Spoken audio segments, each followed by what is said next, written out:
Είμαι μια Ελληνοπούλα και σαν μια σουλιοτοπούλα αγαπώ με την καρδιά μου.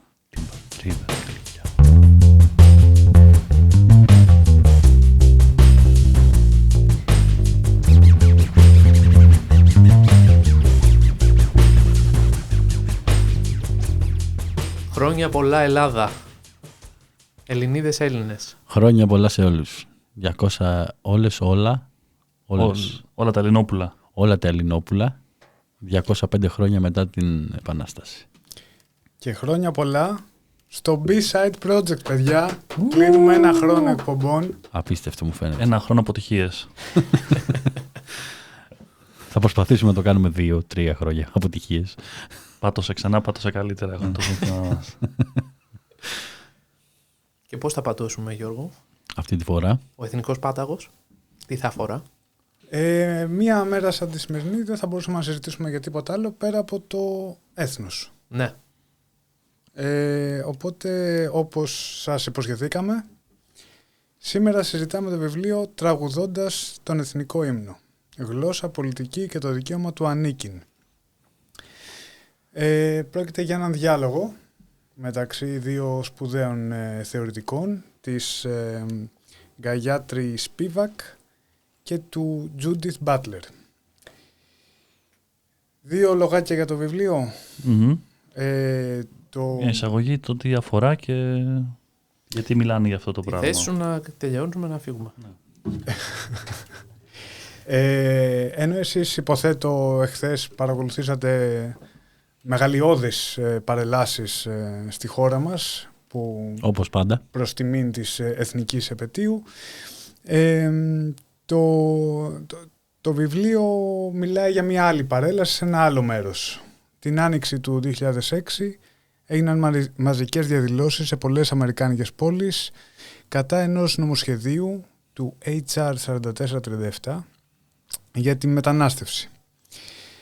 Το νομοσχέδιο της κυβέρνησης Bush πρότεινε την αυστηροποίηση των ποινών για την παράνομη μετανάστευση, αναβαθμίζοντάς τες σε κακούργημα τις κατηγορίες. Οι παράνομοι μετανάστες, αλλά και όσοι τους υποθάλπτουν ή βοηθούν, πλέον διώκονται σε βαθμό κακουργήματος.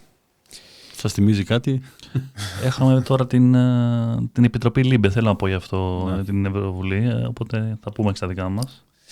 Οι πρώτες λοιπόν διαδηλώσεις εναντίον αυτού του νομοσχεδίου εξεσπούν στο τιμημένο Σικάγο στις 10 Μαρτίου με πάνω από 100.000 να συμμετέχουν και ταυτόχρονα να περιδοτούν διαδηλώσεις τις επόμενες μέρες και σε άλλες πολιτείες της Αμερικής. Την 25η Μαρτίου του 2006, 20 χρόνια πριν ακριβώς δηλαδή. Τι κάναμε, ρε φίλε. Απίστευτο. Τι κάναμε, ρε φίλε. Τίποτα δεν είναι τυχαίο, παιδιά. Ακούτε μάλλον το καλύτερο podcast που παίζει εκεί έξω. 20 χρόνια λοιπόν πριν, στις 25 Μαρτίου 2006, διοργανώθηκε η μεγαλύτερη από αυτές τις πορείες εκείνης της χρονιάς στο Λος Άντζελες, με πάνω από 500.000 διαδηλωτές να συμμετέχουν σε αυτό που ονομάστηκε La Grande March, η Μεγάλη Πορεία. Περίπου μία εβδομάδα μετά, την Πρωτομαγιά του 2006, διοργανώνεται επίσης από τους διαδηλωτές η Μέρα Χωρίς Μετανάστες, μια απεργία των μεταναστών, ολοήμερη, όπου απήχαν από οποιαδήποτε πόστο. Ακόμα και τα παιδιά μεταναστών δεν πήγαν στο σχολείο. Στόχος αυτής της ενέργειας ήταν να αναδειχθεί η συνεισφορά των μεταναστών στην οικονομία και γενικότερα στην αμερικανική κοινωνία. Δεν ξέρω αν ακούει ο Μάκης του Μαξίμου τώρα. Ακούει ο Μάκης. Okay. Ανάμεσα λοιπόν τώρα στο Grand March και τις πολυπληθείς διαδηλώσεις της 25 Μαρτίου πάρθηκε μια πρωτοβουλία από τον Βρετανό μουσικό παραγωγό Adam Kidron, ο οποίος ζούσε στις ΗΠΑ και είχε την ιδέα να δημιουργήσει ένα τραγούδι για να συνοδεύσει αυτές τις κινητοποιήσεις, στην πραγματικότητα έναν ύμνο για τις κινητοποιήσεις. Τι έκανε λοιπόν? Έφτιαξε μια, ας πούμε, παράφραση του αμερικάνικου ύμνου στα ισπανικά. Nuestro himno, αν το προφέρω σωστά. Ναι, ο δικός μας ύμνος. Ακριβώς. Στόχος λοιπόν ήταν να γίνει αυτό το τραγούδι των κινητοποιήσεων. πριν την Πρωτομαγιά, και γι' αυτό στις 28 Απριλίου λοιπόν του 2006 έγινε η πρώτη ραδιοφωνική μετάδοση αυτού του τραγουδιού, ταυτόχρονα σε πάνω από 500 ισπανόφωνα ραδιόφωνα. Έπαιξε ταυτόχρονα λοιπόν με σκοπό να το ακούσουν όλοι, και σίγουρα το άκουσε ο πρόεδρος Μπούς και αντέδρασε την ίδια μέρα, δηλώνοντας σε έντονο ύφος ότι ο ίδιος πιστεύει ότι ο εθνικός ύμνος πρέπει να τραγουδιέται μόνο στα αγγλικά, και άνθρωποι οι οποίοι θέλουν να είναι πολίτες του έθνους θα έπρεπε να μάθουν αγγλικά και να μάθουν να τραγουδάνε τον εθνικό ύμνο στα αγγλικά. Bad Bunny. Συγγνώμη, θέλω να κάνεις τώρα την παρέμβαση. Οκ, ότι ρε παιδί μου δεν τραγούδησαν μόνο τον αμερικάνικο εθνικό ύμνο στα ισπανικά, παράλληλα τραγουδάγανε και τον ύμνο του Μεξικού, δηλαδή υπήρχε μια διπλή, ας πούμε, επιτέλεση, θα έλεγε κάποιο.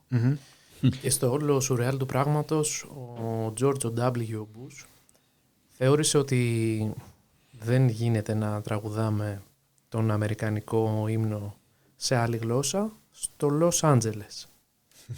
Έτσι, στο Λος Άντζελες.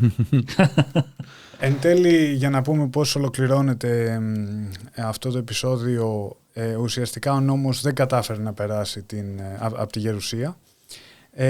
Παρ' όλα αυτά υπήρχαν συνέπειες. Μία από αυτές τις συνέπειες λοιπόν ήταν αυτό που γνωρίζουμε εμείς σήμερα πολύ καλά, γιατί το βιώνουμε, το βλέπουμε να συμβαίνει ξανά.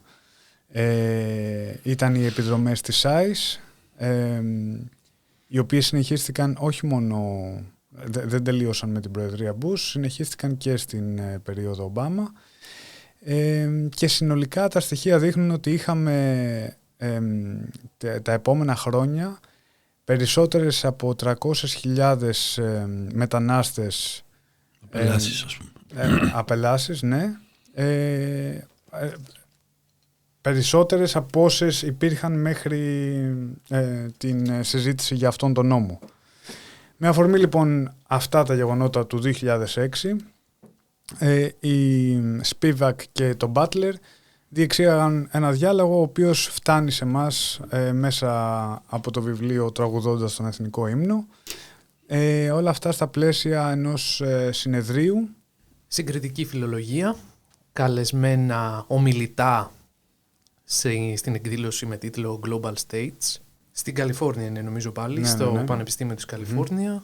Σε αυτό το συνέδριο λοιπόν γίνεται αυτή η συζήτηση, είναι αυτό το πάνελ μεταξύ Butler και Spivak.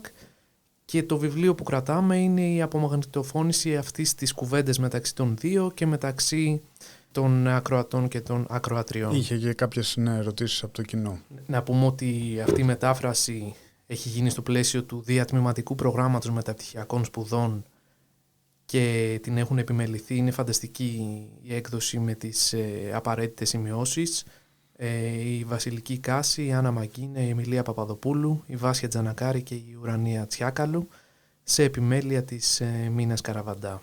Και μια εξαιρετική εισαγωγή που έχει γίνει. Εξαιρετική έκδοση. Να πούμε δύο λόγια για τους συγγραφείς, τους ομιλητές. Τα ομιλητά. Στο ομιλητό θα το πάμε. Ναι. Η Γκαγιάτρη Τσακραβόρτη Σπίβακ έχει γεννηθεί στην Ινδία περίπου το 42. Περίπου. Γιατί περίπου το 42. Δεν θυμάμαι τώρα. Περίπου το 40 θα λέγανε. Το 40, εντάξει. Περίπου το 42. Και δίδασκε δεν ξέρω αν διδάσκεται, είναι μεγάλη, είναι 80 κάτι. Οπότε δίδασκε στο Κολούμπια. Κολούμπια ή Κολάμπια. Κολάμπια. Okay.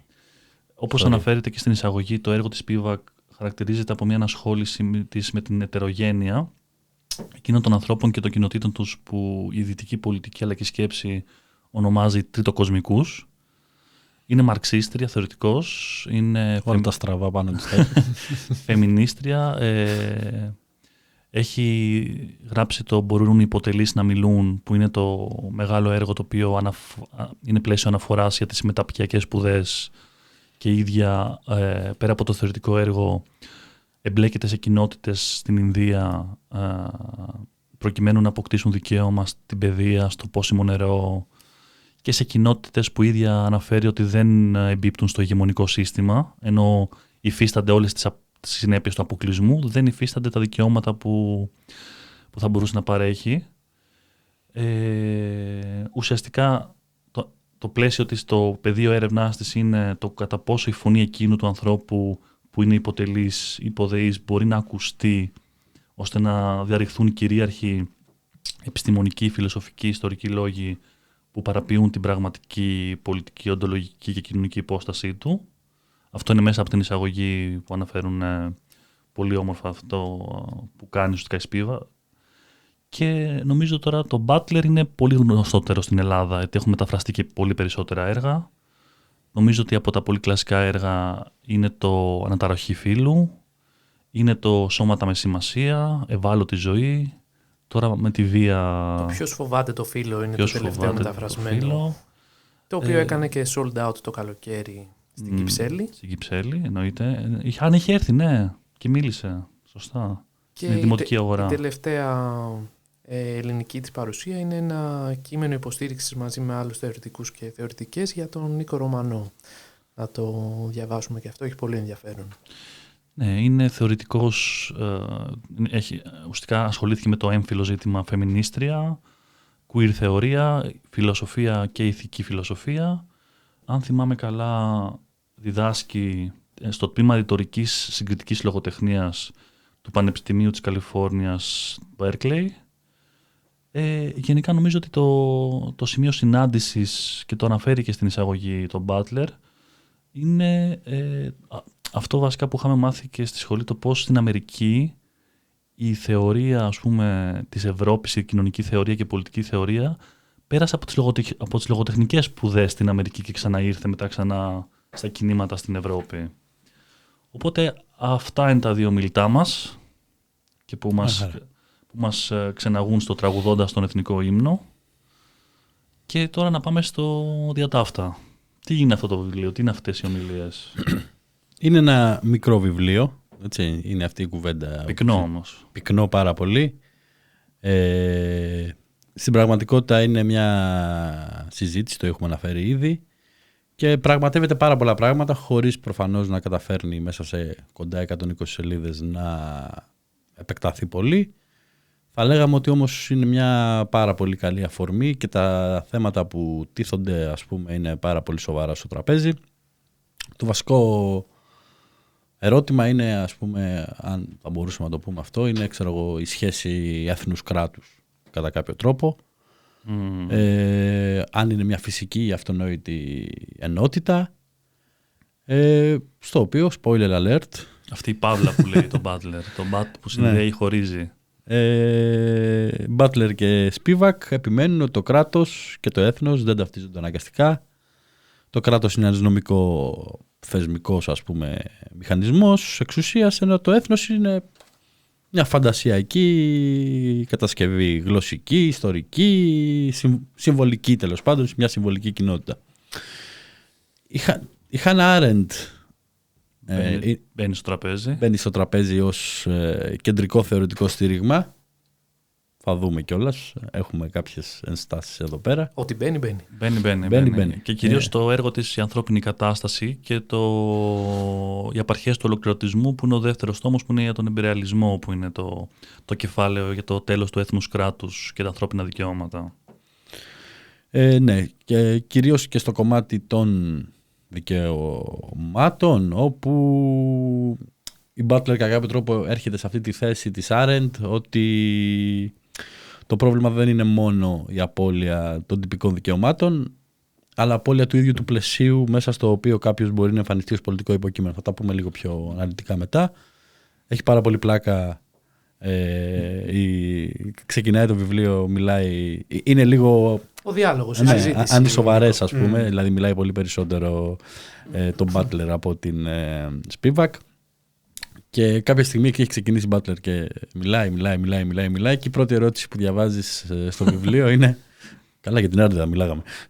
Και λέει, έρχομαι. Κάτι ήθελες να πεις για την Arendt, θυμάμαι. Ναι. 41 σελίδες αργότερα. Το δικαίωμα να έχεις δικαιώματα, πολύ μου άρεσε αυτό, δεν το είχα σκεφτεί ποτέ κατά αυτόν τον τρόπο. Δηλαδή είναι από τους πιο κρίσιμους άξονες το ερώτημα αν υπάρχει ένα πρωταρχικό δικαίωμα, ας πούμε, του να έχεις δικαιώματα, που είναι δηλαδή ένα θεμελιώδες δικαίωμα που προηγείται της ηθαγένειας. Έχεις το δικαίωμα να έχεις δικαιώματα, ναι, ωραία. Θα δούμε αν έχεις ηθαγένεια, κάτσε. Η κατάσταση... Είμαι σε κατάσταση εκτάκτου ανάγκης. Αυτό είναι ο Αγκάμπεν. Αυτό είναι ο Αγκάμπεν. Είναι η άλλη παραπομπή του βιβλίου. Η κατάσταση εξαίρεσης. Ο Αγκάμπεν μπουκάρει για αυτό το παράθυρο. Και τον στέλνουν πίσω. Ναι, τον στέλνουν πίσω όπως ήρθε. Ακριβώς. Γιατί μπήκε έτσι. Όξο. Σε κατάσταση εκτάκτου ανάγκης. Η κατάσταση που είσαι εκτός κράτους, ας πούμε, το statelessness, κάπως να το πούμε. Απάτρις, ας πούμε. Απάτρις το λέμε μέσα. Μεταφράζεται έτσι, ναι, στο βιβλίο. Ουσιαστικά είναι η ιδιότητα που παίρνει αυτή η νομική κατασκευή να ορίζει τα όρια της, αφήνοντας ακριβώς κάποιους απ' έξω από αυτά. Ναι, και θεωρητικά εδώ πέρα μιλάμε ότι τους αφήσαν όλοι απ' έξω αυτούς. Είσαι άπατρης αν κανένα κράτος δεν θέλει την αφεντιά σου. Η Ρωμά, ας πούμε. Το rest of the world που λέει στο FIFA, αν υπάρχει αυτή η παραπομπή. Το κράτος γενικά ως μια δύναμη που όχι μόνο δένει αλλά και αποδένει, δηλαδή σου λέει και έλα, ξουτ, τώρα δεν είσαι εσύ για μας. Για τη γλώσσα, ας πούμε, που είναι και βασική θέση και της Butler. Εκείνη την περίοδο, παιδιά, στο βιβλίο την λέει η Butler. Εντάξει, τώρα το... Οπότε εγώ, συγγνώμη, μπερδεύομαι. Εντάξει, στο βιβλίο, ό,τι μου βγει τώρα. Θα δεχθούμε το misgendering, δεν πειράζει. Misgendering, μεταφραστές εγώ αυτό. Μεταφράστρες. Ακριβώς. Και ακριβώς αυτό. Ότι η γλώσσα δεν είναι απλά ένα μέσο έκφρασης, είναι πεδίο πολιτικής διαμάχης. Τα πάω λίγο πιο γρήγορα τώρα γιατί πολύ σχολιασμό κάνω. Όχι, κάνε αναλυτικά να το όσο ανοίγω το στόμα μου λέω βλακίες, ρε φίλε, ξεκάθαρα. Η πολιτική επιτελεστικότητα, δηλαδή το τραγούδι ως πράξη διεκδίκησης, εμένα αυτό μου αρέσει περισσότερο, οι επιτελεστικότητες μου αρέσουν.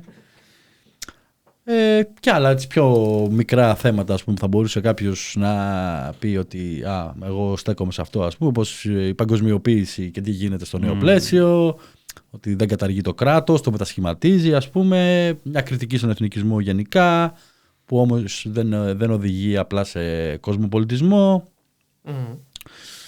Η γενεαλογία του ανήκειν, γέννηση, καταγωγή, ηθαγένεια και γενικότερα αυτό που είπαμε, ότι ουσιαστικά το βιβλίο είναι περισσότερο μια παρέμβαση, είναι ένας μικρός διάλογος, δεν είναι ένα, το πούμε, κλειστό σύστημα. Η Butler, όπως είπαμε, καταλαμβάνει μεγαλύτερο μέρος συζήτησης και το κείμενο λειτουργεί ως έντονη, ανοιχτή, θεωρητική παρέμβαση παρά ως μια πλήρης συστηματική. Είδατε, έκανα και εδώ με gender. Πλήρης συστηματική πραγματεία. Όχι, είναι σημαντικό να πούμε λίγο αυτό που λένε και στην αρχή, ότι λειτουργεί λίγο σαν επιστημολογικό πείραμα το να μην διεκδικήσουν τη φωνή των ανθρώπων που τους στερούνται η φωνή κάπως. Ότι είναι μια επιτέλεση, ας πούμε, μια επιστημολογική επιτέλεση αυτή η συζήτηση. Να μην μιλήσουν εξ ονόματός τους. Πώς σας φάνηκε το βιβλίο? Εμένα μου άρεσε πάρα πολύ.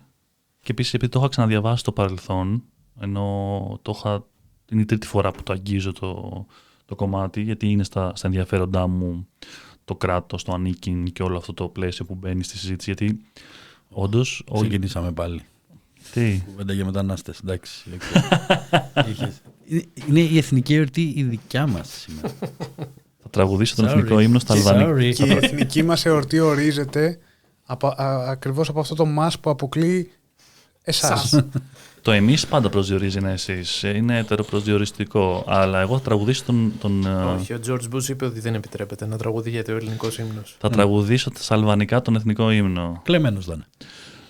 Το ντου. Και ουσιαστικά διατρέχοντας τα έργα της Άρεντ την περίοδο 50 και 60 εκεί πέρα που γράφεται μετά τον Δεύτερο Παγκόσμιο, η Άρεντ να πούμε ότι ήταν Γερμανοεβραία που είχε απελαθεί από τη Γερμανία και είχε καταλήξει στην Αμερική. Ουσιαστικά το κράτος και το έθνος, το πώς αντιλαμβανόμαστε και το πώς διαπερνά όλο το νομικό πλαίσιο, τα δικαιώματα που προσφέρει, νομίζω ότι σε όλο το βιβλίο αυτό που φαίνεται και αυτό που προσπαθεί να γίνει είναι να καταλάβουμε ποιες είναι, ας πούμε, οι ομοιότητες μεταξύ κράτους και έθνους που συμπίπτουν, που αποκλίνουν, που μπορούμε να φανταστούμε το ένα χωρίς το άλλο, και ουσιαστικά η βασική επιχειρηματολογία που ασκείται μέσα από το βιβλίο είναι ότι η γενική αίσθηση στον τελευταίο αιώνα, ας πούμε, το τελευταίο αιώνα που έχουμε διανύσει, είναι ότι το έθνος νομιμοποιεί το κράτος κατά μία έννοια.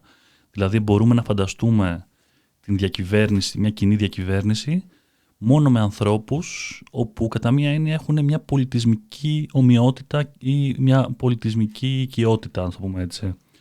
Οπότε αυτό είναι το ερώτημα που τίθεται. Ας πούμε, εμένα μου αρέσει πάρα πολύ και ο τίτλος, γιατί θα μπορούσε το βιβλίο να λέγεται «Ποιος έχει το δικαίωμα να τραγουδά τον εθνικό ύμνο». Αλλά ακριβώς κάνει την επιτέλεση τραγουδώντας τον εθνικό ύμνο. Δηλαδή πάει ένα βήμα πέρα από το ερώτημα, και μέσα από αυτό το κομμάτι, δηλαδή το πώς αντιλαμβανόμαστε αυτό το δίπολο έθνος-κράτος και το κράτος και το έθνος είναι τόσο απόρρια, δηλαδή μπορεί να σου δώσει δικαιώματα όσο και να σου στερήσει, αυτό που αναφέρει η Άρεντ. Και εν τέλει, δηλαδή πώς ξεκινάνε, ας πούμε, από μια πολύ αφηρημένη συζήτηση για θεωρία και για το κράτος, για όλα αυτά. Και η Σπίβακ λέει. Δεν έχει καταλάβει καν γιατί λέει. Για την Άρεντ ήρθα. Για την Άρεντ ήρθα εγώ. Και εν τέλει καταλήγουμε σε κάτι πάρα πολύ πραγματικό και απτό. Αυτό το οποίο περιέγραψε ο Γιώργος στην εισαγωγή, τα κινήματα του 2006 και τα σημερινά κινήματα, ας πούμε, που... Ναι, με αφορμή ένα πραγματικό πρόβλημα, έτσι. Ναι, δηλαδή το πώς αφορούν όλη αυτή η θεωρία, η βαριά θεωρία καταλήγει από ένα αφηρημένο πράγμα σε κάτι πολύ συγκεκριμένο και απτό, και σχέσεις που άπτονται, ας πούμε, ρε παιδί μου, όπως λέμε τώρα με το NICE, απελάσεις. Τώρα, ας πούμε, ψηφίστηκε και στην Ευρώπη μια τραμπική μορφή, ας πούμε, σε σχέση με το άσυλο, ότι θα τους διώχνουμε σε τρίτες χώρες, οπότε μας αγγίζει και εμάς όλο αυτό το κομμάτι. Και εν τέλει, εγώ νομίζω το πιο βαθύ ερώτημα που θίγει το βιβλίο, σε σχέση δηλαδή με την πολιτική πρακτική, γιατί αγγίζει έννοιες όπως είναι αυτό που είπε εσύ, Νίκο, τα δικαιώματα στο δικαίωμα, που είναι ένα πυρηνικό θεμελιώδης κομμάτι, στο πώς όταν σου έχουν στερήσει κάθε δυνατότητα να εκφραστείς, να επέμβεις στην κοινότητα που ζεις, ουσιαστικά είναι το τελευταίο κομμάτι της αξιοπρέπειας, της ανθρώπινης σου ύπαρξης. Δηλαδή είναι το πεδίο που δεν απανθρωπείσαι πλήρως. Αυτό που λέει ότι η αντίληψη του κράτους ως ομογενοποιημένο πράγμα, ότι είναι ένα πράγμα όλο, αυτό που λέει στην εισαγωγή η ανοσοποίηση, είναι ο πρώτος βαθμός βιοπολιτικής που εφάρμοσαν και οι Ναζί, δηλαδή να μην δέχεσαι το ξένο, μόνο το δικό σου όμοιο, ας πούμε. Αλλά νομίζω ότι το πάει ένα βήμα παραπέρα, που και εμένα αυτό με έχει προβληματίσει πάρα πολύ. Λέει τον Μπάτλερ το κατά πόσο αυτή η οικειοποίηση μέσα από την επιτέλεση, αυτή που λέει επιτελεστική, ας πούμε, αντίφαση, το πώς εν τέλει το που ανήκουμε, η διεκδίκηση στο ανήκειν, μέσα από αυτόν τον τρόπο μπορεί εν τέλει να είναι μια πολλαπλότητα στο πώς αντιλαμβανόμαστε το έθνος, αλλά εν τέλει να αφομοιώνεται από την κυρίαρχη ιδέα του έθνους, ή αν αποτελεί ρήξη με οποιαδήποτε μορφή κλειστής ομογενοποιημένης εθνικιστικής αντίληψης του έθνους. Και το αφήνει ανοιχτό το ερώτημα. Οπότε ουσιαστικά σε αυτό το σχήμα έχουμε ένα συμβάν, τεράστιες διαδηλώσεις στην Αμερική, οι οποίες διεκδικούν το δικαίωμα στο δικαίωμα. Ακριβώς. Η επιτελεστική αντίφαση, ότι είναι εκτός νόμου και διεκδικούν από τον νόμο την αναγνώριση. Περνάμε στην Άρεντ σαν κύρια θεωρητική βάση, και θεωρητικά τουλάχιστον επιστρέφουμε σε αυτό το συμβάν με το ερώτημα αν μπορεί να υπάρξει ένας μη εθνικιστικός τρόπος οργάνωσης ενός κράτους, και φεύγουμε σοφότερα από αυτή τη συζήτηση. Το σχήμα ουσιαστικά αυτό είναι. Ναι. Εγώ έτσι αν έκανα κάποια κριτική στο βιβλίο, σε αυτά θα πατούσα. Ισχύει. Είναι αυτό που λένε η επανεφεύρεση του έθνους ή του κράτους με άλλους όρους. εγώ διαβάζοντας τη συζήτηση μου έγινε σαφές το πόσο σαρωτική είναι η επικράτηση του εθνικισμού, όπου έχει αλώσει κάθε εναλλακτική και ουσιαστικά έχει αφήσει πίσω καμένη γη. Δηλαδή δεν μπορούμε να σκεφτούμε ούτε άλλη λέξη, ούτε άλλο τρόπο οργάνωσης μας, πέρα από το να σκεφτούμε σε επίπεδο εθνικισμού. Ότι ακόμα και αυτή η συζήτηση δεν μπορεί να το πιάσει αλλιώς. Το αν τραγουδιέται στα ισπανικά ή όχι, πάλι θα μπει αυτό το πρίσμα. Δεν μπορεί να περιγραφεί κάποιο άλλο ενδεχόμενο για κάποια άλλη ένωση. Μας δίνουν τα βιβλία κάποια, ίσως τα δούμε στην πορεία, έτσι, η Ομοσπονδία, η Πολιτεία, Κοινοπολιτεία ή το κάπως πιο δουλεμένο project της PIVAC για τον κριτικό τοπικισμό. Αυτό έξασε και ο Γιώργος τόσα χρόνια στο νησί. Αυτό χτίζει ο Γιώργος στο νησί, τον κριτικό τοπικισμό.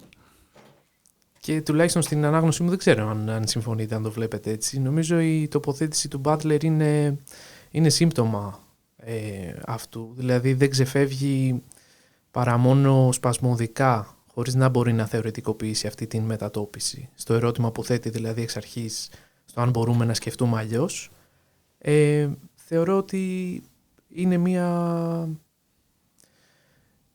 μία μικρή αποτυχία. Και το λέω αυτό, ρε παιδί μου, σαν σύμπτωμα ότι έχει αλωθεί κάθε εναλλακτική. Από την αρχή, ότι εξ αρχής διαλέγεις ο θεωρητικός ορίζοντας, δεν σε αναγκάζει κανείς, που θα σου κάνει πιο ορατό το πλαίσιο των διαδηλώσεων σου να είναι η Άρεντ. Ευτυχώς.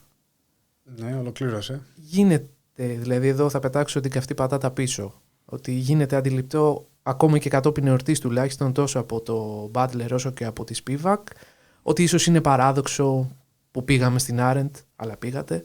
Ούτε η Άρεντ ούτε ο Αγκάμπεν μπορούν να μας βοηθήσουν ενοιολογικά, θα μας πούνε ότι θεωρητικοποίησε την κατάσταση του απάτριδος, αλλά δεν μπόρεσε να θεωρητικοποιήσει την επιθυμία για την υπηκότητα. Ασφαλώς δεν είναι σύγχρονη, πετάει κάποια στιγμή. Εδώ να πω, συγγνώμη, επειδή είπες τη λέξη υπηκότητα, νομίζω είναι ένα πλέον στη θεωρία, δεν λέμε υπηκότητα πλέον, δηλαδή είναι κάτι το οποίο είναι ξεπερασμένο, είναι πολιτιότητα, ας πούμε, στο τέτοιο. Καλά του τα πες, φίλε. Και νομίζω ότι εδώ είναι και το θεωρητικό ορίζοντα, ας πούμε, αλλά sorry, πες. Αλλά πέρα από το κομμάτι του δικαιώματος στην πολιτιότητα, είναι και του ανήκει που είναι πιο βαθύ ακόμα. Ολοκλήρωσες. Θα έχω κι άλλα, αλλά ναι. Αν θες να το κάνουμε πιο... Να πω κάτι. Νομίζω ότι έχεις δει, γιατί π.χ. υπάρχουν θεωρητικές και θεωρητικοί που μπορούν να ανατρέξουν, όπως είναι η Άντζελα Ντέιβις, ας πούμε, μαύρος φεμινισμός. Δεν ξέρω, έχεις εσύ άλλα ονόματα που... Έχω, ναι, περισσότερο από ονόματα και μία λογική σε αυτό. Δηλαδή για μένα το ενδιαφέρον δεν είναι τόσο ότι... εντάξει, ίσως είναι αυστηρό, αλλά ότι έφαγες τα μούτρα σου εντελώς μόνος σου με την επιλογή του Άρεντ, αλλά ότι ακόμα και μετά από αυτό το ατυχές πέρασμα, πιο ευγενικά, μπαίνει σαν ερώτημα αν μπορούμε να φανταστούμε ένα μη εθνικό κράτος. Δηλαδή είναι σαν να γίνεται μια παραδοχή ότι εξαντλήσαμε το θεωρητικό ορίζοντα. Η Άρεντ δεν μπορεί να μας βοηθήσει. Είναι εναπόκειται στη δική μας φαντασία να τραβήξει το κουπί. Κοιτάξαμε στο παρελθόν, είδαμε κενό, σκοτάδι, και άρα προχωράμε πια χωρίς τίποτα πίσω μας. Έχουμε αφήσει τις πλάτες γιγάντων και περιπλανιόμαστε στο θεωρητικό κενό για το πώς μπορούμε να σκεφτούμε κάτι τέτοιο. Μου κάνει πάρα πολύ μεγάλη εντύπωση, αν σκεφτούμε ειδικά ότι μιλάμε για δικαιώματα στην Αμερική και σε ένα τμήμα συγκριτικής λογοτεχνίας, πώς ας πούμε δεν γίνεται μία αναφορά στον Baldwin, τον James Baldwin. Σίγουρα δηλαδή σε ένα τμήμα λογοτεχνίας, συγκριτικής λογοτεχνίας που είσαι καλεσμένο, είναι απορίας άξιων πώς δεν έπεσε αυτό το όνομα σαν θεωρητική βάση. Σίγουρα είναι να αναρωτηθεί κανείς πού είναι αν έχουν κάποιο feedback να δώσουν τα κινήματα των μαύρων για τα κοινωνικά δικαιώματα, ας πούμε μια φωνή της Άντζελα Ντέιβις ή του Μάλκομ X, όπου βέβαια σε όλα αυτά η απαντήση είναι ό,τι γουστάρουμε κάνουμε, δεν θα σου πούμε και με ποιον θα ασχολούμαστε. Που το καταλαβαίνω, αλλά νιώθω ότι είμαστε σε ένα stalemate, ας πούμε, στο τέλος της συζήτησης. Ότι εξαντλήσαμε την Arendt, για τον Αγκάμπερν δεν συζητάμε καν και σωστά, για τον Χάμπερμας αδιανόητη αναφορά, για όνομα του Θεού. Έχει βγάλει το πιστόλι και η πυροβολή, παιδιά, κάποιος θα το σταματήσει. Ναι. Και μένει μια απορία, ας πούμε, ότι πού πορευόμαστε, πώς πορευόμαστε από εδώ και μπρος, σαν να είμαστε στο μηδέν. Σαν να είμαστε τα μόνα άτομα που έχουμε κάνει ή ξεκινάμε να κάνουμε αυτές τις σκέψεις. Μου φαίνεται πάρα πολύ ενδιαφέρον αυτό το φαινόμενο. Εγώ διαφωνώ με τον Έκτορα. Όχι, συμφωνώ στο επιχείρημα. Διαφωνώ όμως ότι δεν μας οδηγεί πουθενά. Δηλαδή νομίζω η αναγνώριση, και για μένα τουλάχιστον η Χάνα Άρεντ είναι σημαντική θεωρητικός. Σίγουρα υπάρχουν και καταλληλότερες και καταλληλότεροι από το 50 και μετά να μιλήσουν για άπατρις, για ηθαγένεια, για μετανάστευση. Δηλαδή στο κομμάτι, επειδή μου το πώς αντιλαμβάνεται η Άρεντ τη προσφυγιά ή τη μετακίνηση, είναι αυτό που λέει γαμάτα η Σπίβακ. Λέει ότι αυτό που η Άρεντ έβλεπε ως πρόβλημα, δηλαδή τους πληθυσμούς μετακίνησης στο έθνος κράτος, ότι το έθνος κράτος βλέπει ως πρόβλημα τις διαφορετικές εθνοτικές ομάδες μέσα, εμείς πλέον μπορούμε να το δούμε ως λύση.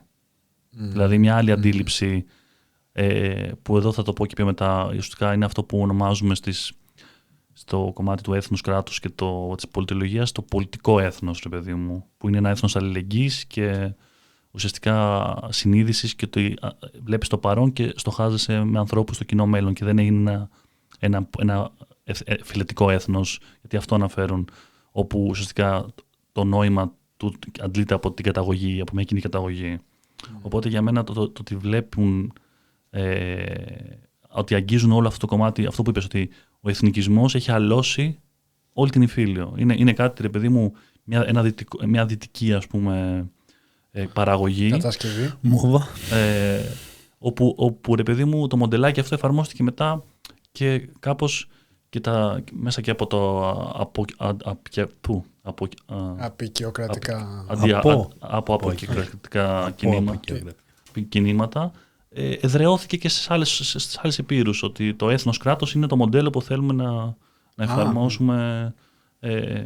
Αλλά νομίζω ότι αυτή η λανθασμένη, ας πούμε, να το πούμε έτσι, αυτός ο λανθασμένος ορίζοντας συζήτησης, νομίζω μας οδηγεί σε κάποιες ωραίες, ας πούμε, συζητήσεις και αντιφάσεις και παραδοξότητες. Εγώ συμφωνώ στο ότι ανοίγει, εμένα τουλάχιστον μου έδωσε πολύ ωραίες οπτικές και με έβαλε σε προβληματισμούς έντονους στο βιβλίο, αλλά δεν κατάλαβα γιατί θεωρούμε τον ορίζοντα που θέτει όχι η Άρεντ, συγγνώμη, το Butler και η Σπίβακ, διαβάζοντας την Άρεντ, γιατί αυτό θα μπορούσε να είναι με τον οποιοδήποτε τρόπο περιοριστικό.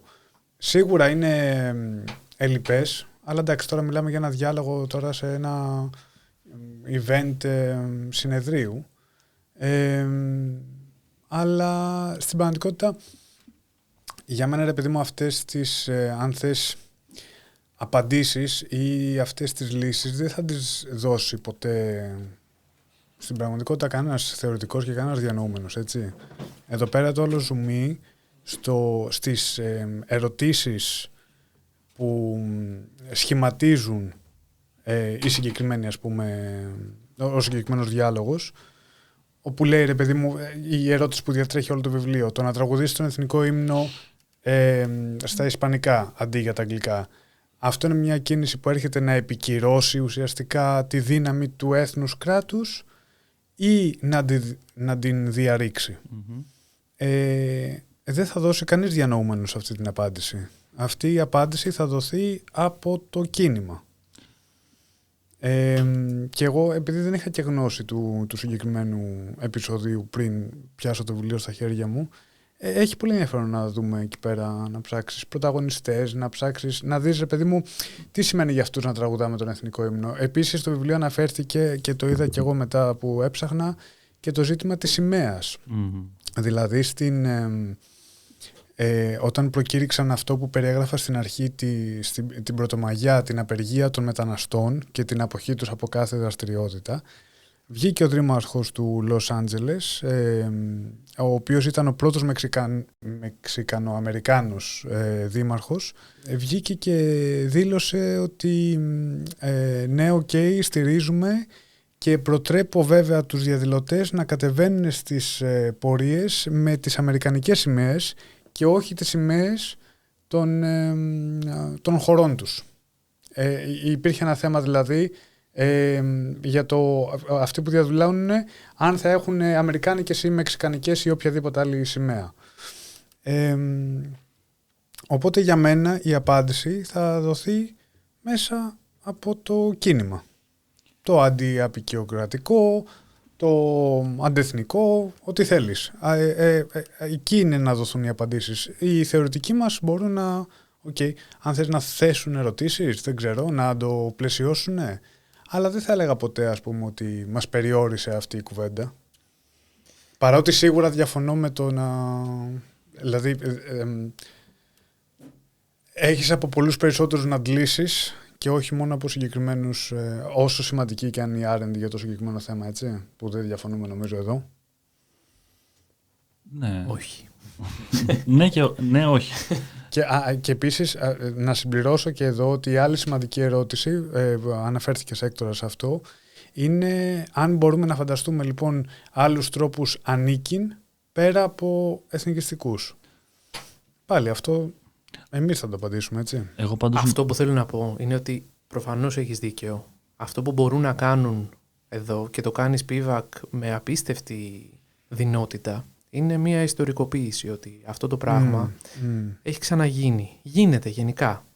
Και ως θεωρητικοί και πόσο μάλλον ας πούμε φιλόσοφοι και κινηματικοί μπορούμε να ανατρέξουμε και μπορούμε να παρουσιάσουμε μια νέα πραγματικότητα σε αυτό που τώρα φαίνεται να είναι ένα καινούριο πράγμα που δεν ξέρουμε πού μπορεί να πάει. Δηλαδή...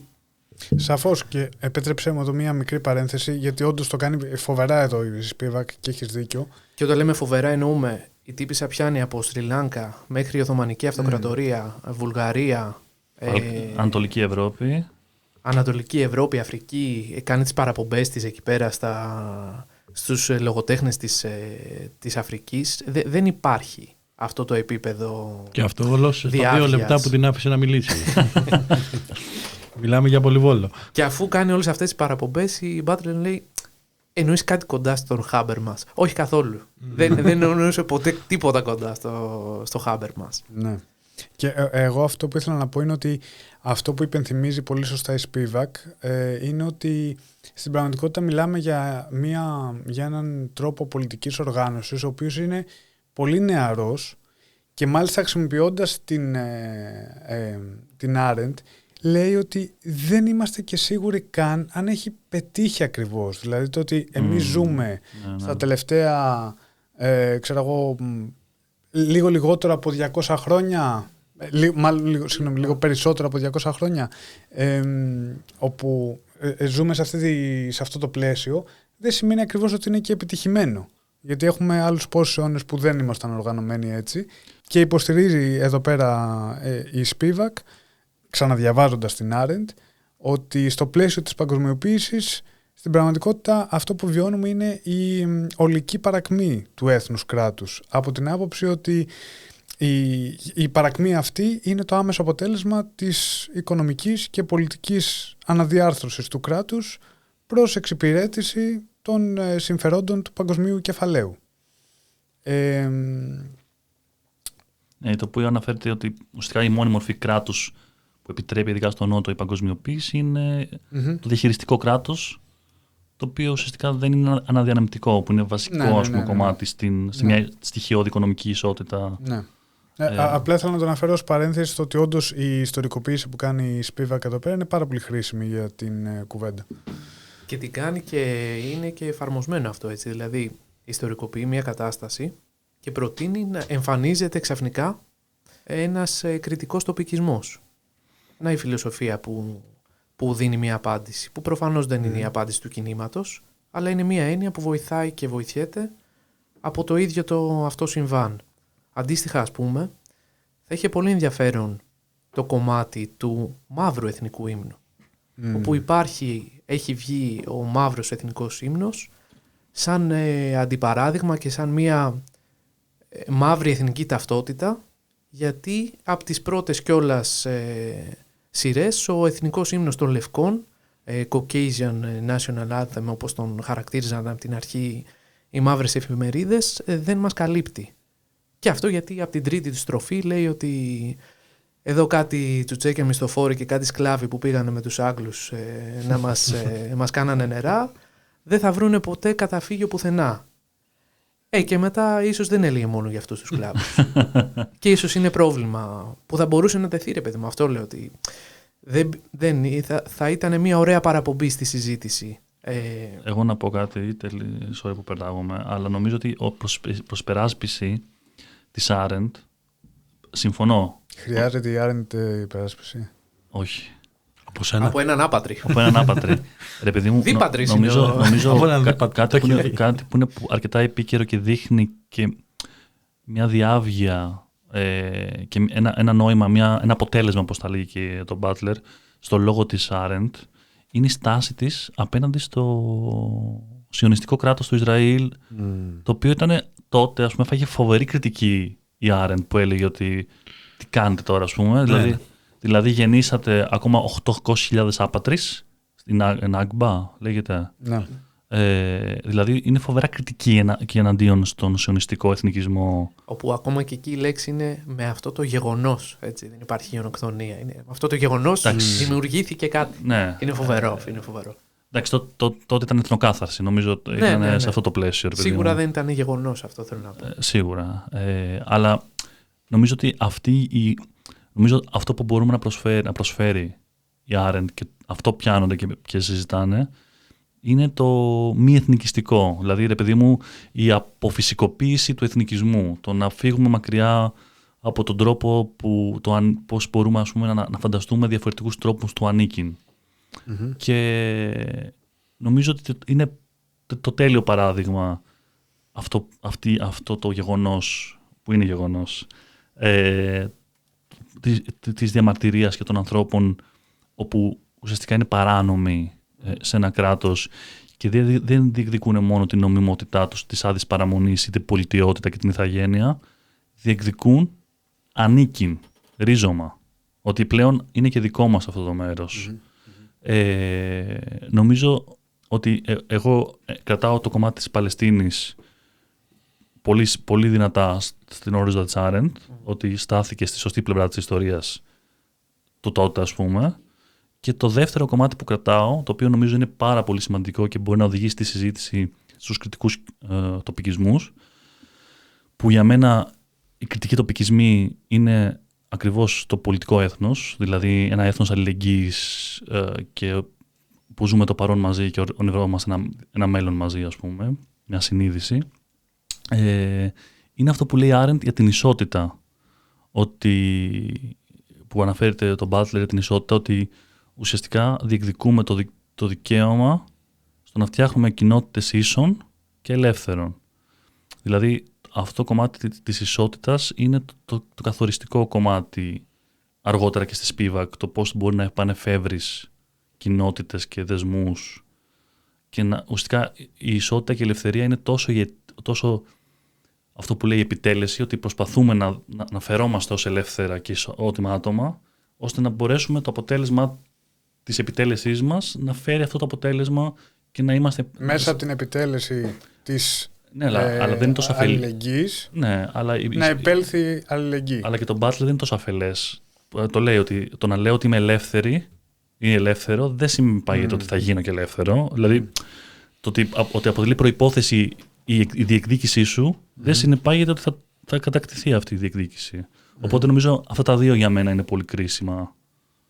Όπου κριτικός τοπικισμός, διαβάζω, είναι ένα project, πολιτικό project φυσικά, που υπερβαίνει τα σύνορα του έθνους κράτους και δημιουργεί συνθήκες συνεργασίας και συνέργειας με άλλες κοινότητες και συλλογικότητες, καθώς πολλές φορές μοιράζονται παράλληλα ιστορίες διασποράς, μετανάστευσης ή και αποκλεισμού από το έθνος κράτος. Αυτό είναι η πραγματική εναλλακτική της Spivak, είναι αυτός ο κριτικός τοπικισμός. Που έχει πάρα πολύ ενδιαφέρον. Και έχει πολύ ενδιαφέρον και αναφέρεται όλας και στους αδέσμευτους, που είναι η συμμαχία που δεν εμπίπτει ούτε στη Σοβιετική Ένωση ούτε στο δυτικό άξονα. Αυτός ήταν ο τρίτος κόσμος τότε. Από εκεί προέρχεται. Πρώτος κόσμος η Δύση, δεύτερος κόσμος στο Σοβιετικό μπλοκ, τρίτος κόσμος η αδέσμευτη. Πάντως αυτό για το αμερικανικό κράτος, να τα λέμε και αυτά, έτσι, γιατί δεν έχω μόνο ενστάσεις, ήταν πολύ καλογραμμένο και οι ενστάσεις είναι και αυτές σίγουρα προχωράνε τη συζήτηση, αλλά υπάρχει ένα φανταστικό απόσπασμα, νομίζω από Butler, που μιλάει για τα όρια που τίθενται, τα όρια μέσα στα οποία υπάρχει το κράτος. Και τα όρια αυτά, λέει, είναι η απέλαση και ο εγκλισμός, το οποίο το θεώρησα φοβερό και απίστευτα επίκαιρο με Ice αυτή τη στιγμή, έτσι, ότι το εμείς, το αμερικανικό εμείς, είναι πάντα το εμείς που σας απελάσαμε, εμείς που σας έχουμε έγκλειστους, εμείς που σας έχουμε σκοτώσει ουσιαστικά, έτσι. Είναι αυτό το εμείς στο οποίο βασίζεται το κράτος. Είναι απίστευτα εύστοχο και θέλω να δω πού βρισκόμαστε τώρα με Ice και τι περιμένουμε, πώς θα συνεχίσει αυτή, αν θα έχει σταματημό αυτό το νέο κράτος, ας πούμε, που εντάξει, πάντως βλέπουμε μπροστά μας. Το We the People ξεκινάει... Το Αμερικανικό Σύνταγμα. Εξ αρχής εννοούσε We, εμείς εδώ. Εντάξει, αλλά είναι... Εμείς οι 15 εδώ, όχι We all the people. Όποιος θέλει τώρα. Από κάτι περίεργες χώρες τώρα ήρθανε κάτι. Εγώ αυτό ήθελα να συμπληρώσω, ότι το εμείς, δηλαδή αυτό το κομμάτι, το εμείς και το ανήκειν είναι ρε παιδί μου δύο αντιλήψεις, όπου πάντα προσδιορίζονται και από ένα εσείς. Δηλαδή δεν μπορείς να έχεις μια ταυτότητα χωρίς να αποκλείεις.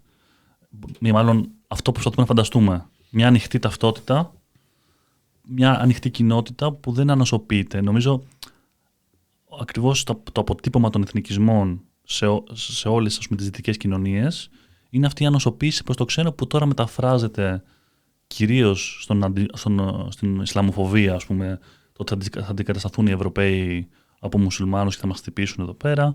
Στις Ηνωμένες Πολιτείες μεταφράζεται με το αγγλοσαξονικός προτεστάντης λευκός άντρας, ας πούμε. Αυτή είναι η Αμερική που θέλουμε.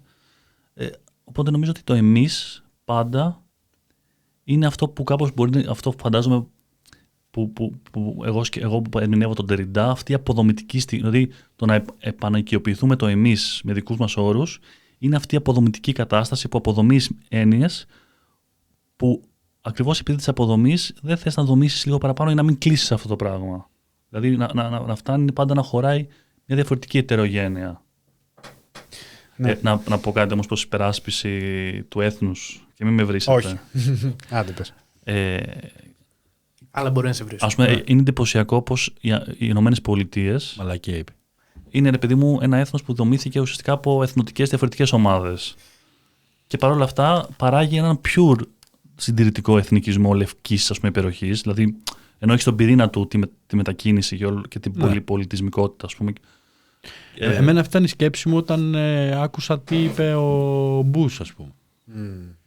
Ακριβώς αυτή, ότι κάπως η επανάσταση αμερικάνικη βασίστηκε στην αντίθεση, ας πούμε, προς τη Βρετανική Αυτοκρατορία, και την ίδια στιγμή όλους τους Καυκάσιους, ας πούμε, Βορειοευρωπαίους που ήταν Γερμανοί, ξέρω εγώ, Σκανδιναβοί, γενικά Ιρλανδοί, όλους αυτούς τους είπε, λοιπόν, θα μάθετε αγγλικά τώρα και αυτή είναι η γλώσσα μας, έτσι, τώρα μην ξεχνιόμαστε. Τύπου, θα ήθελα δηλαδή να σκεφτώ τι θα ήταν αν ερχόντουσαν, ξέρω εγώ, Νορβηγοί της Μινεσότα, που ήταν κλασικά το μέρος που πήγαν οι Νορβηγοί, ας πούμε, να τραγουδήσουν τον εθνικό ύμνο στα νορβηγικά. Δεν θα είχε κανένα πρόβλημα. Ο Μπούς θα λέγε, εντάξει, ωραία τα happening που κάνετε αυτά. Είναι αυτό που είπε και ο Τραμπ, ότι μας έρχονται μετανάστες από κάτι χώρες περίεργες. Δεν μας έρχονται Δανείοι και Νορβηγοί, ας πούμε. Τι είναι.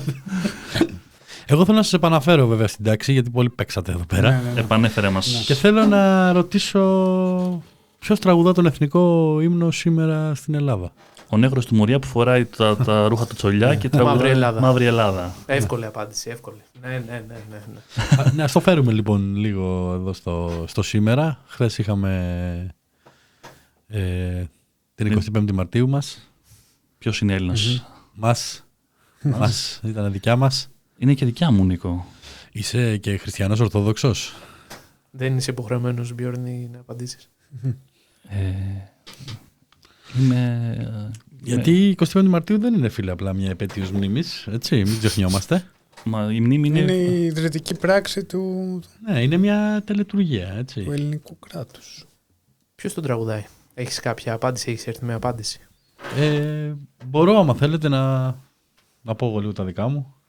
Πες τα δικά σου, Νίκο. Εγώ όσο διάβαζα το βιβλίο, έτσι, σκεφτόμουν δύο περιστατικά, ας πούμε, που κάπως τα θυμόμουν από την κάπως παιδική μου ηλικία κτλ. Που είχαν να κάνουν τότε με τις παρελάσεις, και θέλω να σας θυμίσω την περίπτωση του Οδυσσέα Τσενάη. Το θυμάστε τον Οδυσσέα Τσενάη? Θα πω λίγο το story, έτσι, το backstory γρήγορα. Γιατί υπάρχουν και νεότεροι από σένα που μας ακούνε. Ναι. Σίγουρα, πολύ νεότεροι.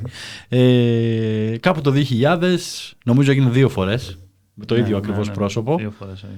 Ο Οδυσσέας Τσενάη ήταν αριστούχος, ας πούμε, μαθητής κάπου στη Θεσσαλονίκη, νομίζω. Οπότε ήταν να πάρει τη σημαία. Ξέρουμε όλοι πώς πάει, you know the drill. Ξέρετε όλοι πώς πάει αυτό. Ως πρώτος στην τάξη έπρεπε να πάρει τη σημαία, αλλά ξεκίνησαν όλοι να λένε ναι, αλλά είναι Αλβανός. Και εν τέλει παραιτήθηκε. Αυτό έγινε στην 3η Γυμνασίου, νομίζω, και μετά ξανά έγινε στην 3η Λυκείου. Οπότε και τις 2 φορές ο καημένος παραιτήθηκε. Το οποίο ήταν μια εθνική ιστορία, έτσι. Δεν ήταν απλώς ήταν πάρα πολύ χοντρό. Στα media έπαιζε παντού. Ναι. Πήρε ακόμα, νομίζω, και ο πρόεδρος της Δημοκρατίας θέση μετά που τον υποστήριξε. Όντως. Κωστής Στεφανόπουλος. Ναι, τον υποστήριξε. Τον υποστήριξε και είπε ότι Έλληνας είναι στην παιδεία μετέχοντος, ρε παιδί μου, κτλ. Ναι, ουσιαστικά αυτό που ακολούθησε, ας πούμε, ήταν μια τελείως δυσανάλογη. Έβγαινε ο Ζωρό, πώς τον λένε, ο Ψωμιάδης, και έλεγε το Έλληνας γεννιέσαι. Ναι. Και αν το βάλουμε, ας πούμε, έτσι, και με την εθνική υπερηφάνεια του 2004, όλο αυτό έπιασε ένα εθνικιστικό κρεσέντο κάπου εκεί στα χρόνια του Euro, των Ολυμπιακών Αγώνων, για να έρθει η κατραπακιά να μας γιώσει. Αλλά αυτό, ότι είχε λάβει μια δυσανάλογη, ας πούμε, δημόσια έκρηξη, γιατί το ερώτημα πια δεν ήταν αν είναι καλός μαθητής, έτσι, αυτό ήταν δεδομένο, η αριστεία που πολλοί κόπτονται. Σήμερα, ναι. Είναι αν ήταν, μπορούσε εθνικά, ας πούμε, να... Η αριστεία του, τέλος πάντων, αυτό που θέλω να πω, είναι ότι δεν αρκούσε για να το προστατεύσει από την αμφισβήτηση. Έγινε ένα πεδίο σύγκρουσης για το ποιος νομιμοποιείται να εκπροσωπήσει τελετουργικά το έθνος, έτσι, γιατί γι' αυτό μιλάμε, παρελάσεις, τελετουργίες κτλ. Η υπόθεσή του, έτσι, είναι ένας κόμβος, ας πούμε, που συναντιέται ο εθνικισμός, η μετανάστευση, ο αποκλεισμός, και όπως είπαμε και πριν, αυτός τελικά αποσύρθηκε για να μην μέσα σε ένα κλίμα τεράστιας πίεσης, και φαντάζεστε τον δεύτερο. Εγώ δεν θα ήθελα να είμαι καθόλου στη θέση του δεύτερου. Αντίστοιχα, αυτό που σκεφτόμουν ήταν η περίπτωση του Αντετοκούμπο, ο οποίος, όπως όλοι ξέρουμε τώρα, Ακενοτούμπο που λένε και κάποιοι, τέλος πάντων, γεννήθηκε στην Αθήνα. Σε Πόλια. Ναι, σε Πόλια, νιγηριανοί γονείς, συνθήκες φτώχειας, χωρίς πλήρη νομική κατοχύρωση, και δεν είχε, δηλαδή, η ελληνική νομοθεσία ηθαγένειας να του δώσει την ιδιότητα του πολίτη. Απέκτησε ελληνική ηθαγένεια το 2013, λίγο πριν μεταβεί στις Ηνωμένες Πολιτείες και το MBA, από το Σαμαρά εν μέσω γιορτών, θα λέγαμε. Και να πω και κάτι συμπληρωματικά σε αυτό, ότι τότε ο Σαμαράς έχει παγώσει τον κώδικα ηθαγένειας ως αντισταγματικό, ο Σαμαράς, κατάλαβες, η κυβέρνηση Σαμαρά. Και είναι από τους ελάχιστους που παίρνει την ηθαγένεια τότε με το παγωμένο νόμο ηθαγένειας, έτσι. Ναι. Παράξενο δεν είναι αυτό. Ναι, πολύ παράξενο. Και φτάνουμε, ας πούμε, στο σημείο που μετά του δίνουμε τη σημαία στους Ολυμπιακούς Αγώνες για να μας εκπροσωπεί και είμαστε όλοι περήφανοι γιατί είναι superstar. Θέλω να πω ότι εδώ πέρα στην πραγματικότητα εγώ σκεφτόμουν αυτά τα δύο περιστατικά, δεν μου έκανε εντύπωση γιατί ψιλοχρειάζεται προσοχή λίγο.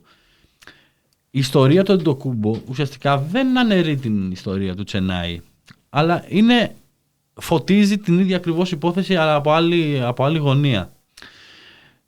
Δείχνει ακριβώς ότι η ελληνική κοινωνία μπορεί να μετακινεί τα όρια του ανήκειν με όρους όμως επιλεκτικούς και υπό προϋποθέσεις. Ο ξένος γίνεται ευκολότερα αποδεκτός να μετατρέπεται σε σούπερ παράδειγμα, ας πούμε, όπως είναι ο Αντετοκούμπο που είναι grande star, ας πούμε, στο success story μόνο. Ναι, τα success story μπορούν να ενσωματωθούν. Είμαι σίγουρος ότι ο Οδυσσέας Τσενάι, αν γυρίσει τώρα πίσω, γιατί νομίζω ότι είναι επιτυχημένος ακαδημαϊκός, ας πούμε, στην Αμερική, θα είναι πολύ περισσότερο αποδεκτός. Τότε ήταν απλά ένα παιδί που έβγαλε καλό βαθμό. Και πώς το έβγαλε, μπορεί και να αντίγραφε, ποιος ξέρει. Κατάλαβες. Θέλω να πω ότι ο ξένος γίνεται πολύ πιο εύκολα αποδεκτός όταν είναι εξαιρετικό παράδειγμα. Okay. Και με όρους των Butler Spivak, ας πούμε, θα λέγαμε το ζήτημα εδώ δεν είναι μόνο ποιος κατοικεί στο κράτος, αλλά ποιος αποκτά φωνή ως εκπρόσωπος του έθνους. Στην περίπτωση του Τσενάι, η δημόσια τελετουργία της σημαίας λειτουργήσε ως μηχανισμός αποκλεισμού. Στην περίπτωση του Αντετοκούμπο, η δόξα, ας πούμε, το glamour κτλ. Λειτουργήσε ως μηχανισμός ένταξης, αλλά μια ένταξης που ήρθε αργά, αφού προηγήθηκε μια περίοδος ουσιαστικού μη ανήκειν. Έτσι. Και μιλάμε ίσως για χειρότερη περίπτωση ο Αντετοκούμπο μέχρι να πάρει τα χαρτιά στο. Γι' αυτό, στο δικό μου σκεπτικό, ας πούμε, το πραγματικό ερώτημα που αφήνει πίσω του όλη αυτή η συζήτηση δεν είναι αν η Ελλάδα προόδευσε από τον ένα στον άλλον, έτσι, γιατί έχουμε και 10 χρόνια διαφορά στις δύο περιπτώσεις. Είναι αν έμαθε να γνωρίζει τους Έλληνες ως Έλληνες μόνο όσους μπορούν να δοξάσουν το έθνος ή και όσους απλώς ζουν, μορφώνονται, εργάζονται και μεγαλώνουν μέσα σε αυτό. Από τον Οδυσσέα Τσενάι στον Γιάννη Αντετοκούμπο βλέπουμε όχι μια ευθεία, θεωρώ εγώ, ιστορία πρόοδου, αλλά μια συνεχή διαπραγμάτευση του ποιος επιτρέπεται να σηκώσει τη σημαία, ποιος επιτρέπεται να τραγουδάει τον ύμνο, να ενσαρκώνει δημόσια ουσιαστικά το εμείς. Και νομίζω ότι αυτό είναι το πολιτικό διακύβευμα που μας φέρνει και το βιβλίο των Spivak και Butler.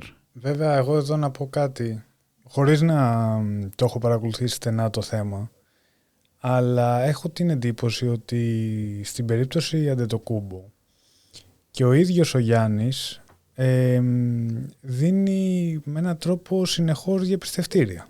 Ακριβώς. Και υπενθυμίζει σε όλους ότι γεννήθηκε στα Σεπόλια, πόσο δύσκολα μεγάλωσε και όλα τα συναφή, όχι ως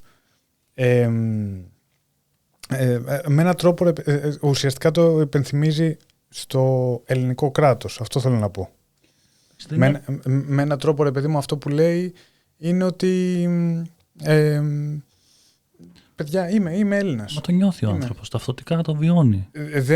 Αυτή τη στιγμή δεν ασκώ κριτική στον Αντετοκούμπο. Λέω ότι έχει παίξει ρόλο. Η συνεχής του προσπάθεια, ας πούμε. Ακριβώς. Επιτελεστικά, όπως θα λέει και το Butler. Ναι. Ναι, δεν το είπα σαν κριτική στον Αντετοκούμπο. Πάντως κάποια στιγμή είχε βγει. Sorry. Ναι, όχι, πες. Όχι, αστείο ήθελα να πω κάτι. Πες. Είχε βγει βρώμα ότι ο Οδυσσέας Τσενάι ετοιμάζει κόμμα. Δεν ξέρω αν το θυμάστε. Όχι, δεν το ξέρω αυτό. Αλλά σε σχέση. Είναι ωραίο αυτό, δείχνει, ρε παιδί μου. Αυτό η βρώμα πότε βγήκε? Κάπου εκεί πέρα. Κάπου εκεί 15, νομίζω. Στην τρίτη γυμνασίου ήταν. Ναι, ότι ετοιμάζει κόμμα, θα γυρίσει από Αμερική. Μ' αρέσουν αυτά, ρε παιδί. Να φέρει, ξέρω, την αλβανική μειονότητα, ας πούμε, και τα λοιπά. Τσάμιδες και δώσε. Μ' αρέσει ότι είναι κριτήριο το ετοιμάζω κόμμα, ετοιμάζω πολιτική κίνηση. Μια μέρα θα το πούν και για τον B-side αυτό, να ξέρετε. Οι B-side ετοιμάζουν κόμμα. Ο Μπιόρν ετοιμάζει κόμμα. Η ελληνόφωνη. Πάντως το κομμάτι σε σχέση, ρε παιδί μου, με την αξιότητα, ότι είσαι άξιος και άξια να μπορέσει να σηκώσει το συμβολικό κομμάτι του ανήκειν και του έθνους, νομίζω φαίνεται οι ταξικές, ας πούμε, υποδηλώσεις που παίρνει σε σχέση με δύο γεγονότα. Πρώτον, π.χ. Tom Hanks παίρνει τιμητικά την πολιτογράφηση και δεν έχει κανένα, ρε παιδί μου, δεν δένει τη ζωή του πέρα από τις διακοπές στην Ελλάδα. Και έχεις, ας πούμε, παιδιά δεύτερης γενιάς και πρώτης και τρίτης γενιάς που μπορεί να ζοριστούν να το αποκτήσουν, ας πούμε. Εντάξει, έχει περάσει δύσκολο για το Μουχάνγκ. Ήταν στο νησί εκεί πέρα με την μπάλα και άραζε. Ή μετά που το στείλανε στο μέτωπο. Ναι, έχει περάσει 4 πολέμου. Και το δεύτερο κομμάτι, νομίζω ότι σε σχέση με τον Αντοκούμπο και το Τσενάι, διαμεσολαβείται κάτι το οποίο είναι πολύ σημαντικό, που είναι ο κώδικας ηθαγένειας που περνάει ο Γιωργάρας το 10, ο νόμος Ραγκούση, που είναι ουσιαστικά η πρώτη θεσμική αναγνώριση, ρε παιδί μου, πλέον. Πρώτη φορά τον λέει κάποιος Γιωργάρα πάντως, έτσι. Έτσι, Γιωργάκη. Παγκόσμια πρώτη, το B-side. Τώρα θα μας ακούει και ο Παπανδρέου. Αυτοί εδώ με λένε Γιωργάρα. Οπότε στα δικά μας κομμάτια νομίζω ότι αυτό που λες ότι η πρόοδος δεν είναι γραμμική, είναι αντιφατική πάντα. Γιατί για κάθε Αντετοκούμπο και για κάθε επέκταση, ας πούμε, του κοινωνικού συνόρου που είναι η ιδιότητα του πολίτη και της ηθαγένειας, υπάρχουν άλλοι πόσοι πρόσφυγες και προσφύγισσες που τώρα, ας πούμε, είναι στα camps, που πνίγονται στοιχείο. Δηλαδή, δεν ξέρουνε. Μπορεί να ξέρανε αν τους αφήναμε. Οπότε το εμείς της Ελλάδας μπορεί να αντέχει τον Αντετοκούμπο αυτή τη στιγμή, αλλά αντέχει και τα pushbacks. Ακριβώς. Δηλαδή αυτό είναι η πραγματικότητα και είναι μια αντιφατική κατάσταση που από τη μία μπορείς να δηλώνεις Ελληνίδα ή Έλληνας έχοντας μεταναστευτικό background και από την άλλη να δολοφονείται κόσμος. Αυτό είναι. Δηλαδή νομίζω ότι εκεί φτάνει το εμείς αυτή τη στιγμή εδώ στην Ελλάδα. Το βάρυνα. Όχι, δεν το βάρινες καθόλου. Εγώ σκεφτόμουν πάλι μέσα από το βιβλίο, ρε παιδί μου, που ειδικά στην αρχή τα επιχειρήματα του Μπάτλερ αφορούν τα δικαιώματα, όπως είπαμε και πριν, και την πολιτική εκπροσώπηση. Σκεφτόμουν ότι επίσης μία περίπτωση, δεν ξέρω πώς να τη χαρακτηρίσω, να πυροβολείς καμιά 20 φορές, να σε σκοτώνουν ψυχρό και να μην έχεις καν την πολιτική εκπροσώπηση, να διεκδικήσεις κάτι παραπάνω, ας πούμε, για τον εαυτό, η οικογένειά σου να διεκδικήσει κάτι παραπάνω για σένα. Για το Σαμπάν. Αναφέρομαι στο Σαμπάν. Ναι, και επίσης εδώ έχετε. Δηλαδή εδώ πέρα αυτό θέλω να πω ότι. Γιατί ήταν και κεντρικό θέμα στο βιβλίο, ότι μιλάμε εδώ πέρα για άτομα τα οποία ζουν έγκλειστα, όπως ανέφερες, Έκτορα, εδώ πέρα, χωρίς να έχουν κανένα δικαίωμα πολιτικής εκπροσώπησης για να διεκδικήσουν την οποιαδήποτε βελτίωση των συνθηκών διαβίωσης. Δύο πράγματα και κλείνω εγώ, δεν έχω σολάρι. Το ένα κομμάτι είναι ότι πόσες φορές έχουμε δει άτομα Ρωμά στην τηλεόραση να μιλάνε για τους εαυτούς τους. Ποτέ. Μιλάει ο Μπαλάσκας και λέει έχουμε και γάμα τους αστυνομικούς, κύριε Αγγελάτε. Να κάνω μια μικρή παρένθεση εδώ. Έχουμε δει όμως εκείνο το τρομερό βίντεο που ταιριάζει πάρα πολύ στην εκπομπή μας, που πάνε να ανοίξουν ένα οίκο ανοχής και λένε ότι δεν το θέλει, τέλος πάντων. Και λέει Έλληνοι είμαστε. Τον εθνικό ύμνο, το Πατ Γρόψ, που λέει σε γνωρίζω από το Πατ Γρόψ. Αυτό το λέμε. Που θέλει να δείξει ακριβώς ότι είμαστε και εμείς το εμείς. Μπορεί να μην λέει σωστά τον εθνικό ύμνο, αλλά προσπαθεί να τον πει, ας πούμε. Όχι, πολύ σωστό και πολύ ωραίο που βρίζουν τα μπουρδέλα, ας πούμε. Αλλά ναι, ανοχής, ρε Μπιόρνη. Έλα ρε μαλάκα τώρα. Έκανε τόση προσπάθεια να πει οίκος ανοχής και ήρθε εδώ και το πέταξε έτσι μπαμ. Τους οίκους εξεργασίας, έλα, οκ. Αλλά ναι, ποτέ δεν έχουν μιλήσει για τους εαυτούς τους, για τις ανάγκες, ότι δεν έχουν ρεύμα, δεν έχουν αέριο. Πάντα δαιμονοποιούνται, δηλαδή οι φωνές τους δεν ακούγονται ποτέ, ακούγονται δηλαδή μέσα από το ηγεμονικό σύστημα που λέει Σπίβακ, ως παράνομοι, παραβατικοί, εγκληματίες. Εδώ ακούμε ότι τους αρέσει να ζουν έτσι. Ναι, ότι. Τους αρέσει. Και το άλλο κομμάτι που ήθελα να πω είναι ότι σε σχέση με το εμείς στην Ελλάδα, δηλαδή ψηφίστηκε η αποστολική ψήφος να ψηφίζουν, ας πούμε, οι ομογενείς του εξωτερικού, η διασπορά, αλλά οι άνθρωποι που ζουν 30 χρόνια εδώ πέρα και είναι ακόμα ομάδες παραμονής και ουσιαστικά, ρε παιδί μου, νιώθουν ότι εδώ ανήκουν, δεν νιώθουν ότι ανήκουν στη χώρα προέλευσης ή και εκεί, αλλά τέλος πάντων δεν έχουν πολιτικά δικαιώματα. Δηλαδή εδώ πέρα υπάρχει ένα αίσθημα ανήκειν δια του αποκλεισμού. Δηλαδή αυτό είναι εδώ η επιτελεστική αντίφαση που λέει. Δηλαδή εγώ έτσι την καταλαβαίνω της Butler, του Butlers. Οπότε στην Ελλάδα, ενώ από τη μία πλευρά όλοι και όλες έχουμε συνηθίσει τους Αλβανούς κάπως και τις Αλβανές, ότι όλοι έχουν, ξέρεις, κάποιους γνωστούς, γνωστές, έχουν δουλέψει με αυτούς. Έχω φίλο Αλβανό. Έχω φίλο, ναι, εγώ δεν είμαι ρατσιστής, έχω φίλους Αλβανούς. Δηλαδή, ας πούμε, η αλβανική κοινότητα, ρε παιδί μου, σε πληθυσμιακά είναι η μεγαλύτερη στην Ελλάδα, αλλά περάσαμε και από μια ακραία αλβανοφοβία που, ξέρεις, τώρα κάπως, ενώ κανονικοποιείται η αλβανικότητα, π.χ. να γιορτάζουν την εθνική γιορτή στο Σύνταγμα που βγήκανε και δεν υπάρχουν πογκρόμ, ας πούμε. Τι έχετε και εσείς στην εθνική γιορτή? Έχουμε κι εμείς έθνος. Wow. Αλλά και κλείνω με το κομμάτι ότι νομίζω ότι αυτές οι αντιφάσεις ερχόμαστε να απαντήσουμε με το εμείς. Δηλαδή νομίζω αυτές είναι οι αντιφάσεις που ερχόμαστε να δούμε και να το πάμε παραπέρα. Εγώ ήθελα μόνο να προσθέσω ένα κομμάτι, επειδή σε άκουσα τώρα, ότι το θεσμικό κομμάτι, ας πούμε, του ποιος και τι είναι σε αυτή τη χώρα, είναι συνυφασμένο με το μετεμφυλιακό κράτος, ας πούμε. Δηλαδή από το τέλος του Δεύτερου Παγκοσμίου Πολέμου και μετά, δηλαδή από τον εμφύλιο και μετά, ισχύει, το βρήκα τέλος πάντων κάπου, το άρθρο 19 του Κώδικα Ελληνικής Ηθαγένειας, σύμφωνα με το οποίο αλλογενείς εγκαταλείπων το ελληνικό έδαφος άνευ προθέσεως παλινοστήσεως δύναται να κηρυχθεί απολέστα στην ελληνική ηθαγένεια. Τι σημαίνει αυτό? Ότι αποφασίζουμε εμείς το πότε εσύ, δηλαδή, και κυρίως ξεκίνησε έτσι πρώτα απ' όλα από τους αντάρτες και στη συνέχεια κυρίως την πάτησε η μουσουλμανική μειονότητα της Θράκης, ας πούμε. Οποτεδήποτε έγινε κάτι,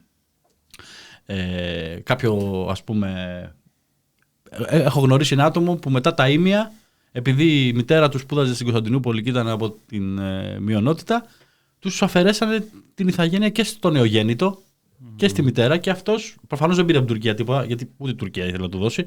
Οπότε έμεινε για γύρω στα 18 χρόνια χωρίς ανηθαγενής. άπατρης. Απίστευτο. Ναι.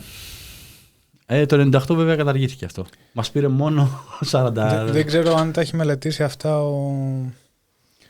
πώς τον λένε? Χάμπερμας. Όχι, φίλε. Αλλά πολύ κοντά. Ο Ντεγρές. Α, ναι, έχουμε και αυτό το παράδειγμα. Το δράμα που ζει. Παραπονιόταν πρόσφατα ότι γυρνάει, πηγαίνει στα αεροδρόμια και ρωτάει, έχετε διαβατήριο εσείς? Γιατί εγώ δεν έχω. Αυτό Καταλαβαίνετε, λέει, έχω διαβάσει για την επιτελεστικότητα. Με γαμάτε. Τι είναι αυτό το μικρό μπουκλετάκι που έχετε εσείς? Ωραίο είναι. Εγώ έχω λεφτά, έχω μια περιουσία. Οι βασιλείς δικαιούνται τέτοιο. Μάλιστα, έχουμε κάποιο άλλο σχόλιο, κάποια άλλη παρατήρηση? Όχι, συμπάσχουμε και με το δράμα του Ντεγκρέ. Φυσικά. Έχουν δικαίωμα οι απάτριδες βασιλείς να ομιλούν. Έχουν δικαίωμα στα δικαιώματα. Κυρίως οι απάτριδες βασιλείς έχουν το δικαίωμα να ομιλούν. Χρόνια μας πολλά. Και χρόνια μας πολλά. Χρόνια πολλά, Ελλάδα. Αφού περιγράψαμε λοιπόν... Αφού περιγράψαμε λίγο πώς διαπλέκονται το έθνος ως κατασκευή με την νομική του υπόσταση και πώς αυτό αποκλείει άτομα ή φτιάχνει καινούργια εμείς ή ανανεώνει παλιά εμείς, νομίζω ότι μπορούμε στο επόμενο επεισόδιο να συζητήσουμε πλέον για το βιβλίο, πώς το είπαμε τώρα? Βλέπω τα κτίρια να πέφτουν σαν αστραπή. Όπου εδώ ταιριάζει Γάντι, θα λέγαμε, η φράση στο κλείσιμο της Butler, του Butler, συγγνώμη. Φερρυπίν, ένας και ένας που το κάνετε μπουρδέλα εδώ πίσω. Εμείς είμαστε τα όρατα κακοπληρωμένα εργατικά χέρια που τους έχουν στερηθεί τα πολιτικά δικαιώματα και επιτρέπουν στην οικονομία σας να λειτουργεί.